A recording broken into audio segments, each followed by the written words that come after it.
Good morning everyone. আজি অলপ ethics পেপাৰখন চাওঁ UPSC আৰু APSCৰ GS4 অৰ্থাৎ এথিক্সৰ আমি এটা কুৱেশ্যন চাম মানে অকল এটা কুৱেশ্যন আজি ষ্টাডি কৰিম আৰু সেই কুৱেশ্যনটোৰ আনসাৰ কেনেকৈ লিখে আমি সেইটো ষ্টাডি কৰিম মোৰ উদ্দেশ্যটো কিন্তু এইটো নহয় যে এই প্ৰশ্নটোৰ উত্তৰ তোমালোকক দিয়াটো মোৰ উদ্দেশ্য নহয় মোৰ উদ্দেশ্যটো হ'ল কি যে এথিক্সৰ উত্তৰ আমি কেনেকৈ লিখিম সেইটোৱে মোৰ উদ্দেশ্য এথিক্সৰ পেপাৰখনত কি হয় যে আমিবিলাক ক্লুলেছ হৈ যাওঁ ক্লুলেছ মানে কেনেকুৱা যে কুৱেশ্যনটো আমি জানো কিন্তু কুৱেশ্যনটোত কি লিখিম সেইখিনি আমি ধৰিব নোৱাৰোঁ মানে কি লিখিম আৰু সেইটো কাৰণে কি হয় যে আনসাৰবিলাক বহুত বেছি জেনেৰিক হৈ যায় আৰু জেনেৰিক আনসাৰত পৰীক্ষাত নম্বৰ নাপায় মানে ক্লিয়াৰ কৰিব পৰাকৈ নম্বৰ নাপায় জেনেৰিক আনসাৰত আৰু সেইকাৰণে আমি কেনেকৈ লিখিম এতিয়া ইয়াত প্ৰশ্নটো কি যে আমাৰ শিক্ষা ব্যৱস্থাই আমাক কৌশলগত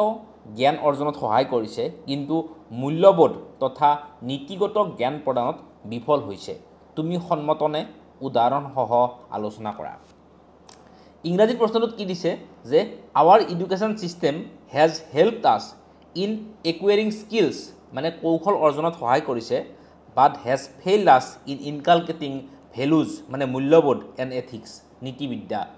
মানে নীতিগত জ্ঞান আৰু মূল্যবোধ আমাক প্ৰদান কৰিব পৰা নাই কিন্তু আমাক কৌশলী হ'বলৈ শিকাইছে এইটোৰ লগত তুমি সন্মতনে ইলাষ্ট্ৰেট উইথ এক্সাম্পলছ মানে উদাহৰণ দিব লাগিব এথিক্স পেপাৰখনত কি হয় এথিক্সৰ মেইন বস্তুকেইটা হৈছে কি যে প্ৰথম মেইন বস্তুটো হৈছে কিৱৰ্ড মানে যিকেইটা চিলেবাছত থকা শব্দ আছে সেই কিৱৰ্ডবিলাক পৰীক্ষাত ব্যৱহাৰ কৰিব লাগিব ভাল ভাল শব্দবিলাক নৈতিকতা পাৰ্চিভাৰেন্স ইংৰাজীত হ'লে পাৰ্চিভাৰেন্স অসমীয়াত অধ্যৱসায় তাৰ কনচিয়াছনেছ বা এইবিলাক যিবিলাক কিৱৰ্ড আছে কিৱৰ্ডবিলাক আমাৰ টেলিগ্ৰাম গ্ৰুপৰ নোটছত দিয়া আছে সেই নোটছত চালে হ'ল টেলিগ্ৰাম গ্ৰুপত তো কিৱৰ্ডবিলাক ইউজ কৰাটো ইম্পৰ্টেণ্ট এথিক্সত দ্বিতীয় ইম্পৰ্টেণ্ট বস্তুটো হৈছে কি যে উদাহৰণ এক্সাম্পলছ এথিক্সৰ পেপাৰত আমি এক্সাম্পলছ দিবই লাগিব আৰু তৃতীয় বস্তুটো কি যে এথিক্স পেপাৰখন লিখিবলৈ যাওঁতে আমি সদায় নিজকে এইটোত প্ৰিপেয়াৰ কৰি যাব লাগিব যে পেপাৰখন লেন্থি হ'ব কাৰণ এথিক্স পেপাৰখন বহুত লেন্থি হয় মানে পৰীক্ষাত বহুত বেছি লিখিব লাগে এথিক্স পেপাৰখনত গতিকে লেন্থি হোৱাটো অৱশ্যম্ভাৱী মানে মাষ্ট গতিকে সেই হিচাপে আমি নিজকে ৰেডি কৰি যাব লাগে আৰু তাৰ পিছৰ বস্তুটো হৈছে কি যে আমি মানে প্ৰশ্নটো দেখাৰ লগে লগে আমি প্ৰশ্নটোত কি লিখিম সেই কি লিখিম সেই বস্তুখিনি আমাৰ মানে মনত আহিব লাগিব প্ৰশ্নটো দেখাৰ লগে লগে কিৱৰ্ডছ আমাৰ হাতত আগৰ পৰাই মজুত থাকিব লাগিব এক্সাম্পলছ আমাৰ হাতত আগৰ পৰাই মজুত থাকিব লাগিব পৰীক্ষা হলত বহাৰ আগতেই লেন্থি হ'ব লাগিব মানে লেন্থি লিখিম বুলি আমি পৰীক্ষা দিব যোৱাৰ আগতেই প্ৰিপেয়াৰ কৰিব লাগিব আৰু তাৰ পিছত হ'ব কি যে পৰীক্ষা হলত বহাৰ লগে লগে আমাৰ মনত মানে এটা থিংকিং আহিব লাগিব যে এই আনসাৰটোত আমি কি লিখিম গতিকে এইটো আনসাৰ আমি চাম এই আনসাৰটোত আমি কি লিখিম এইটো আনসাৰ আমি এতিয়া ষ্টাডি কৰিম সো প্ৰথম কথাটো কি যে মোৰ উদ্দেশ্যটো এইটো নহয় যে এই প্ৰশ্নৰ উত্তৰটো দিয়াটো মোৰ উদ্দেশ্যটো কি যে আমি এপ্ৰোচ কেনেকৈ হ'ব আৰু এথিক্সৰ প্ৰশ্নবিলাক কি এথিক্সত মানে 6টা কেছ ষ্টাডি থাকিব 20 মাৰ্ককৈ 120 গতিকে 6টা কেছ ষ্টাডি বাদ দি বাকীখিনি কুৱেশ্যন এনেকুৱা ধৰণৰ কুৱেশ্যনে হ'ব গতিকে বাকীখিনি কুৱেশ্যন আমি কেনেকৈ লিখিম আৰু কেছ ষ্টাডিৰ এপ্ৰোচটো কেনেকৈ হ'ব সেইটো আমি পিছৰ ভিডিঅ'ত আলোচনা কৰিম সো ইয়াতে কি কৈছে যে our education system has helped us in acquiring skills মানে education system has helped us in acquiring skill অৰ্জনত সহায় কৰিছে but has failed us in inculcating values and ethics মানে মূল্যবোধ আৰু নীতিগত জ্ঞান আমাক দিব পৰা নাই তুমি সন্মতনে ইলাষ্ট্ৰেট উইথ এক্সাম্পল উদাহৰণসহ আলোচনা কৰা গতিকে আমাৰ এপ্ৰ'চটো কি হ'ব প্ৰথমতে আমি কি লিখিম প্ৰথমতে এটা ডেফিনিশ্যন দিম স্কিলছ মানে কি মানে কৌশল মানে কি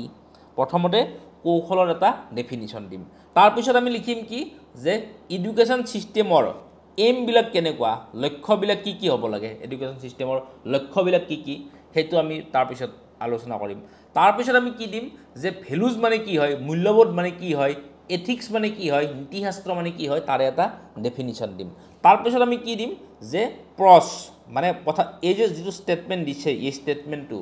ষ্টেটমেণ্টটো শুদ্ধ নে ভুল এই ষ্টেটমেণ্টটো শুদ্ধ নে ভুল প্ৰথমতে আমি এই ষ্টেটমেণ্টটো যে শুদ্ধ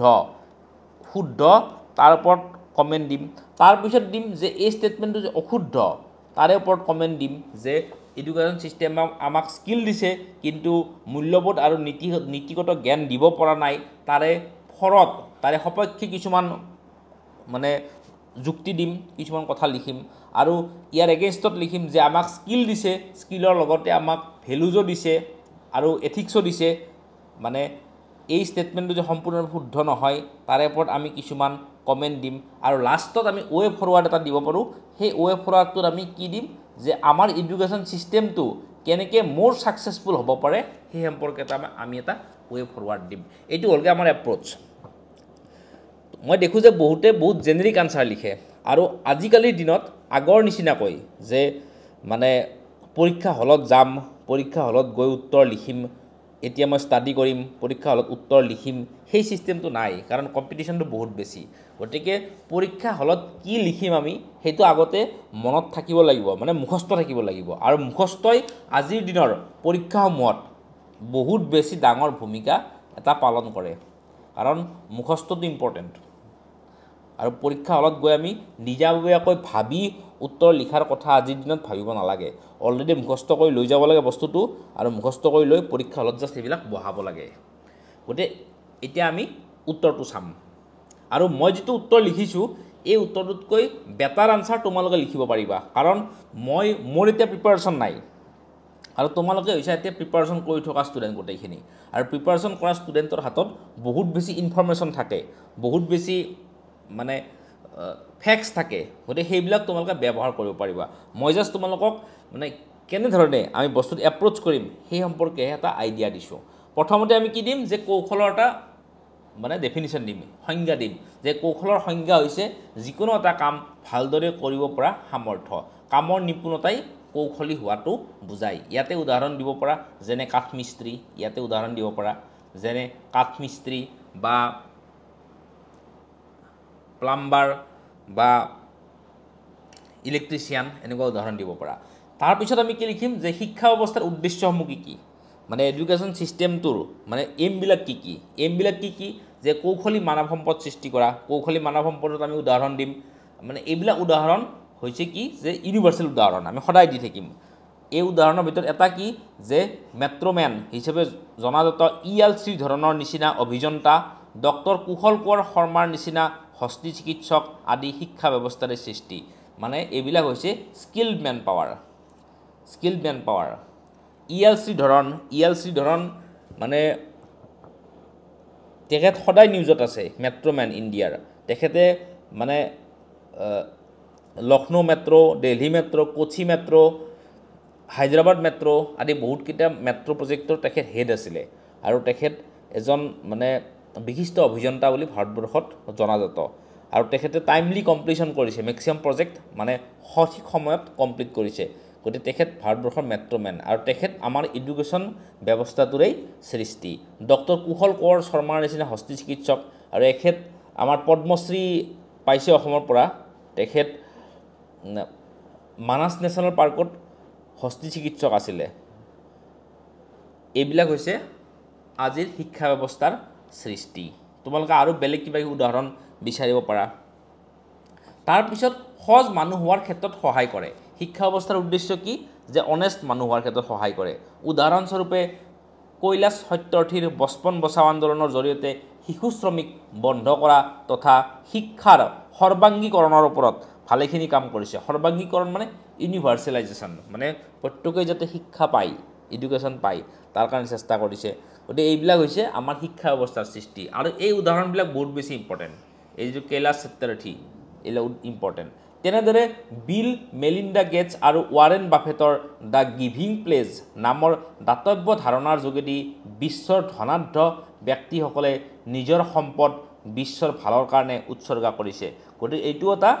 মানে গুড এক্সাম্পল এইবিলাক হৈছে আমাৰ শিক্ষা ব্যৱস্থাৰ সৃষ্টি the giving pledge foundation giving প্লেজৰ যোগেদি আমাৰ ইণ্ডিয়াৰ গিভিং প্লেজত আজিম প্ৰেমজী আছে ইণ্ডিয়াৰ তাৰপিছত জিৰোধাৰ ফাউণ্ডাৰ নিখিল কামাথ আৰু এজন কি কামাথ তো তেওঁলোক আছে গিভিং প্লেজত তাৰপিছত টাটা ট্ৰাষ্ট মোষ্ট প্ৰবাবলি নাই কাৰণ টাটা ট্ৰাষ্টৰ অলৰেডি বহুতখিনি CSR এক্টিভিটি চলি আছে ইণ্ডিয়াত গতিকে এই গিভিং প্লেছ ফাউণ্ডেশ্যনৰ যোগেদি বিশ্বৰ যিবিলাক ৰিচ পাৰ্চন আছে তেওঁলোকৰ সম্পদখিনি বিশ্বৰ যিবিলাক দুখীয়া মানুহ আছে সেই দুখীয়া মানুহখিনিৰ মাজত বিতৰণ কৰাৰ কাৰণে ইতিমধ্যেই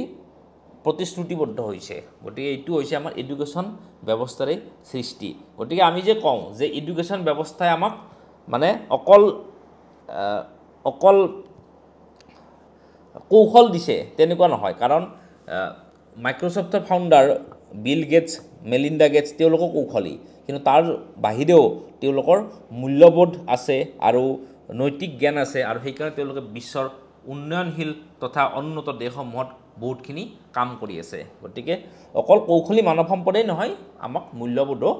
যোগান ধৰিছে তাৰপিছত আমি কি লিখিম যে মূল্যবোধ কি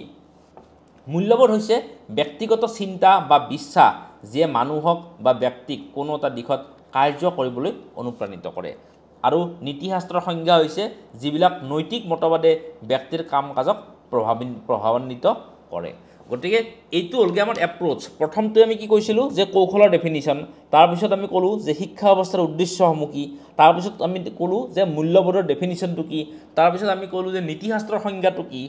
গতিকে এইটো হ'লগৈ আমাৰ এপ্ৰ'চ আৰু যিকোনো প্ৰশ্নৰ উত্তৰ লিখোঁতে আমি এই বস্তুটো এই এপ্ৰ'চটো মানে আমি সদায় ফ'ল' কৰিম মানে এথিক্সৰ উত্তৰ লিখোঁতে ইয়াৰ পিছত আমি আহিম যে আমাক কি লাগিব এখন ফ্ল' চাৰ্ট বা ডায়েগ্ৰাম কিবা এনেকুৱা বস্তু এটা দিলে বা ফেক্টছ যদি আমি দিব পাৰোঁ আমাৰ পৰীক্ষাত নম্বৰ পোৱাত সহায়ক হ'ব গতিকে ইয়াতে আমি কি দিম যে প্ৰকৃত মানুহ কেনেকৈ হয়